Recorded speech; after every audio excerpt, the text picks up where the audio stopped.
previously on Teen Wolf. That puts Matt at the scene of 3 murders. We know it's Matt.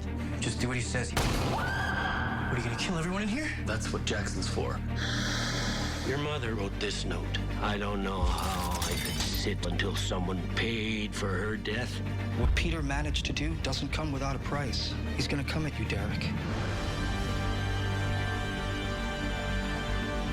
wasn't supposed to happen like this. I've done everything that you've asked of me.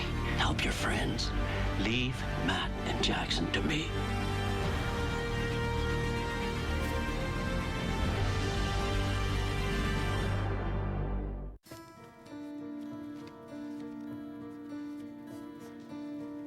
You know when you're drowning, you don't actually inhale until right before you black out.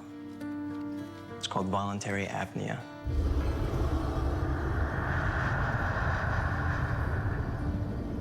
It's like no matter how much you're freaking out, the instinct to not let any water in is so strong that you won't open your mouth until you feel like your head's exploding. But then when you finally do let it in, that's when it stops hurting. It's not scary anymore. It's actually kind of peaceful. Are you saying you hope Matt felt some peace in his last moments? I don't feel sorry for him. Can you feel sorry for the 9-year-old Matt who drowned? Just because a bunch of dumbasses dragged him into a pool when he couldn't swim doesn't really give him the right to go off killing them one by one. And by the way, my dad told me that they found a bunch of pictures of Allison on Matt's computer. And not just of her, though. I mean, he photoshopped himself into these pictures. Stuff like them holding hands and kissing. You know, like he had built this whole fake relationship. So yeah, maybe drowning when he was 9 years old was what set him off the rails, but the dude was definitely riding the crazy train. One positive thing came out of this, though, right?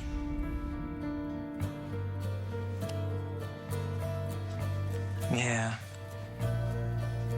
Yeah, but I still feel like there's something wrong between us. I don't know, it's just like tension when we talk. Same thing with Scott. Have you talked to him since that night? No, not really. I mean, he's got his own problems to deal with, though.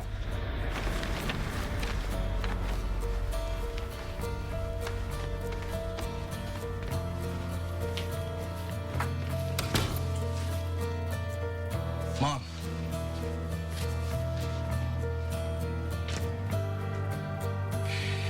Mom, we're gonna have to talk about this eventually.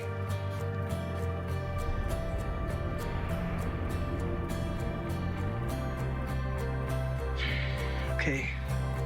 Okay, I'm going. Love you.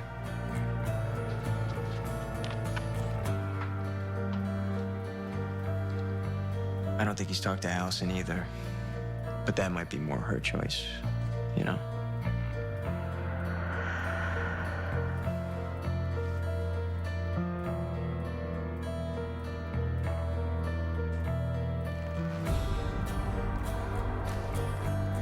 Her mom dying hit her pretty hard.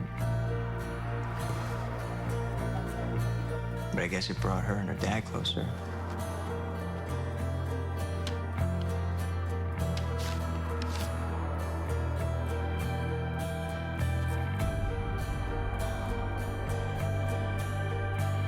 Jackson? Jackson hasn't really been himself lately. Actually, the funny thing is, as of right now, Lydia's the one who seems the most normal. And what about you, Styles? Feeling some anxiety about that championship game tomorrow night? Why would you ask me that? No, I never actually play. But hey, since one of my teammates is dead and another one's missing, who knows, right? You mean Isaac, one of the 3 runaways. You haven't heard from any of them, have you? How come you're not taking any notes on this? I do my notes after the session. Your memory's that good? How about we get back to you? Styles. I'm fine. Yeah, aside from the not sleeping, the jumpiness, the constant, overwhelming, crushing fear that something terrible's about to happen. It's called hypervigilance. The persistent feeling of being under threat. I mean, it's not just a feeling, though. It's like it's a panic attack. You know, like I can't even breathe. Like you're drowning. Yeah.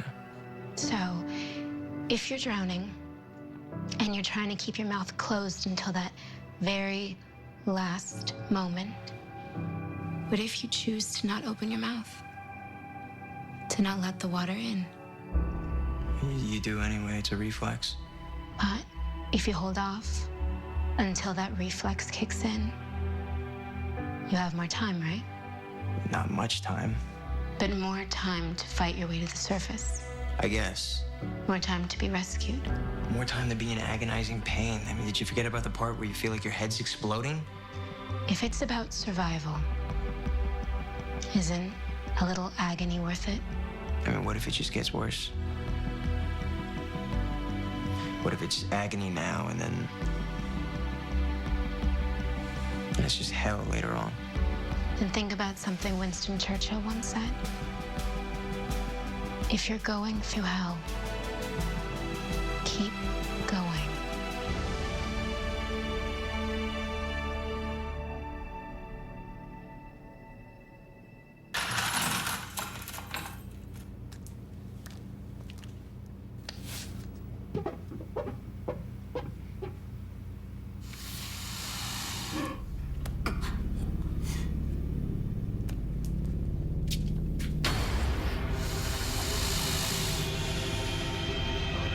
As you can see, Scott, there's been some interesting developments lately.